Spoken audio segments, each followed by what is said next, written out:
You're born in a small, unremarkable village in East Blue.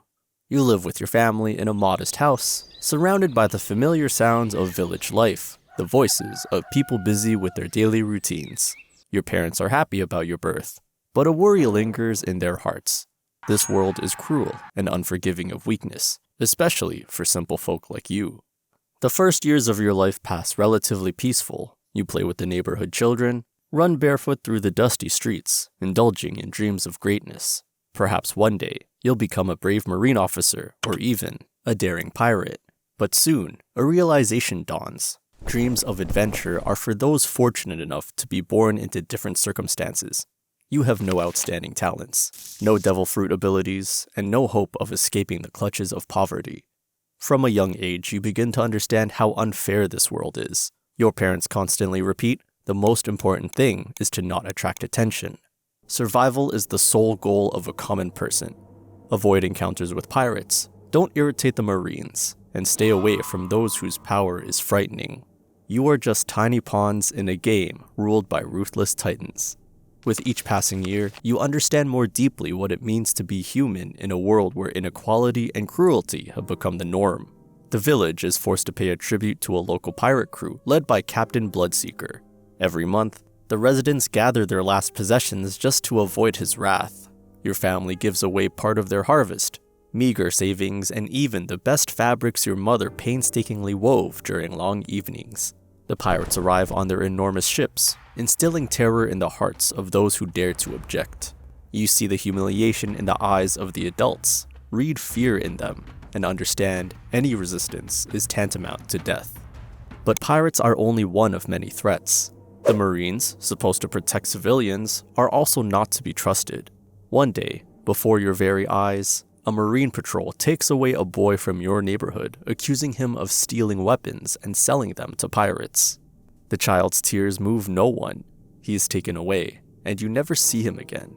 Your parents explain, in this world, even those who wear the uniform of protectors are capable of the same cruelty as pirates. The only difference is that they have the law to cover their misdeeds. You grow up, and the true nature of the world becomes clear, a world built on blatant inequality.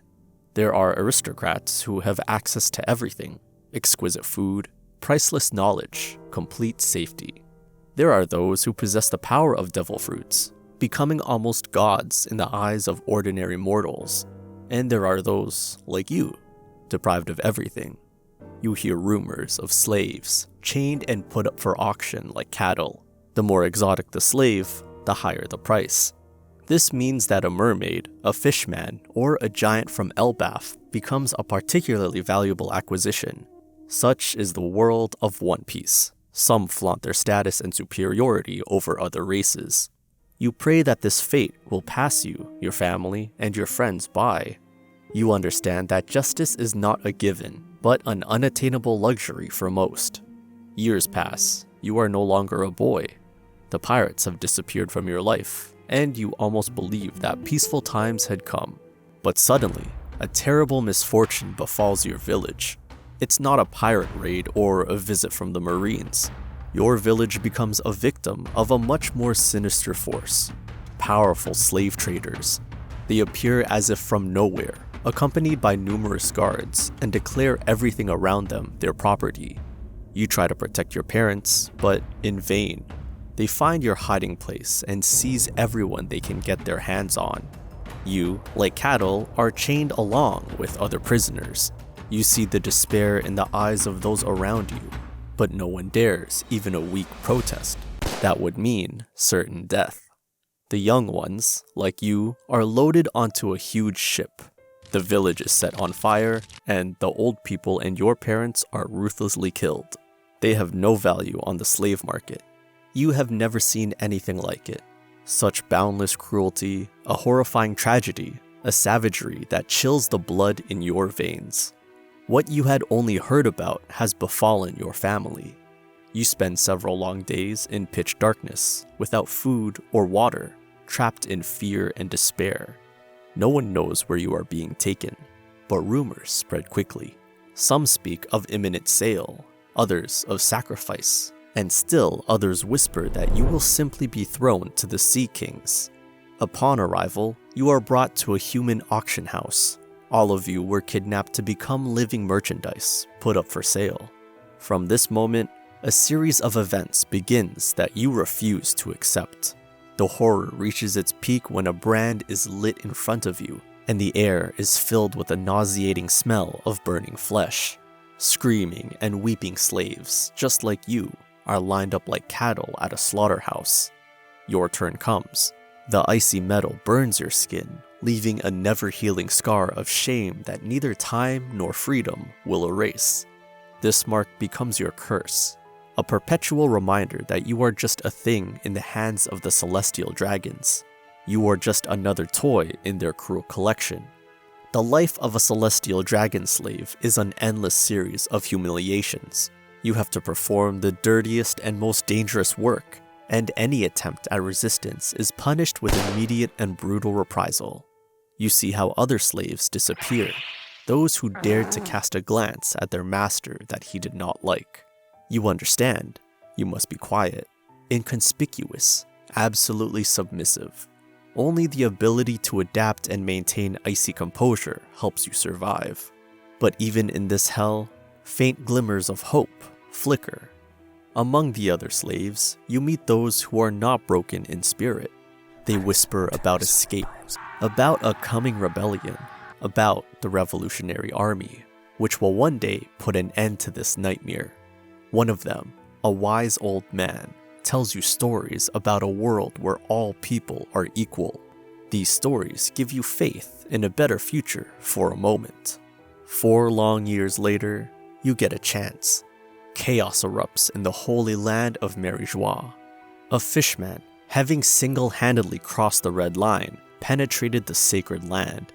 It was Fisher Tiger, the leader of the Sun Pirates, a tireless seeker of freedom. He came to free fishman slaves and fought with the fury of a beast.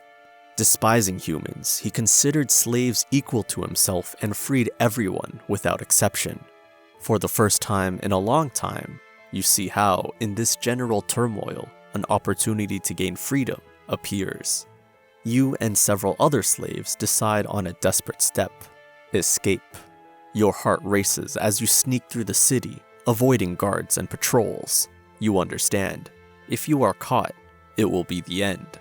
You are all in deep debt to Fisher Tiger. Fisher Tiger and his Sun Pirates help you leave Merijois.